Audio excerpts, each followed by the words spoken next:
Right now, though, I want to talk a little bit about yesterday, which is a day all about sex. Let me bring in my panel of experts, line them up. Who do we have today? Oh, I've got Dwane Cates, great criminal defense attorney in Phoenix, Arizona. Morning, Vinny. No Joey Jackson, no Mike Brooks. Wait, I just got a note. Dwane, I just got a note from Joey and Mike. They can't be here because they both have migraines, so they won't be able to join our good. panel. Well, maybe they should have lunch. Yeah, I think they're eating bologna sandwiches right now. She said the words, "It takes two to tango," and it couldn't have been clearer yesterday. That's why I think yesterday was a great day for Juan Martinez and the people of the state of Arizona, Dwane. I disagree, Vinny. You know, it does take two to tango, and nothing is all one way or the other. Okay, so there probably was some consensual sex, and some of the times it may have been consensual. She may have been doing things just to please him. So it's not always just one way. Not that she hated it all the time or she liked it all the time. I mean, it's got to be somewhere in the middle, Vinny. Well, let's talk about this pleasing him. All right, and whose theory of the case does doing anything I can to please this man fit into? Does that sound like a woman who is obsessed and wants to spend the rest of her life with Travis Alexander and will do anything for him? Or does it sound like an abuse victim who admittedly could walk away from the relationship at any point she wanted to, lived 1,000 miles away? I mean, which theory is it more consistent with? Well, first of all, Vinny, abuse victims can't just walk away anytime they want to.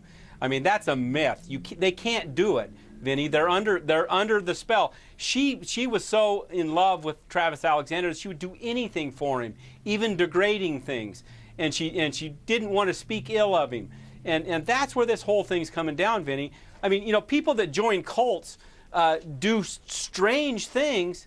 You know, they may be just totally normal people, do strange things, but it's because they Why is she grinding Ryan Burns? Why is she grinding Ryan Burns? I don't know. Maybe she likes to. You know, maybe she was trying to set up a ruse so that it looked like she didn't kill Travis Alexander that day.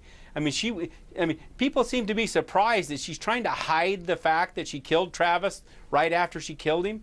I mean, that's not surprising. It's not surprising that she would try to act normal.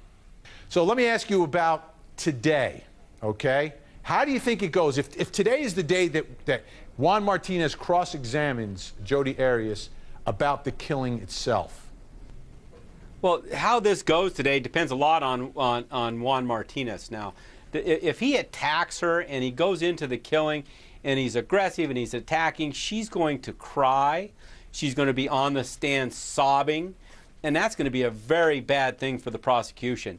I mean, a lot of women that I've talked to already believe that he's a bully and is beating up on her.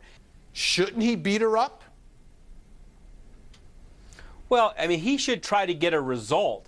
Okay, there's a numerous different ways to go about that, but again, I mean, the consensus from a lot of people that I've seen on various programs is that this cross-examination should have been surgical. Cross-examination isn't about the answer from the person on the stand. Right. It's about the question. You really don't care what the answer is. And Juan Martinez cares way too much about what her answer is.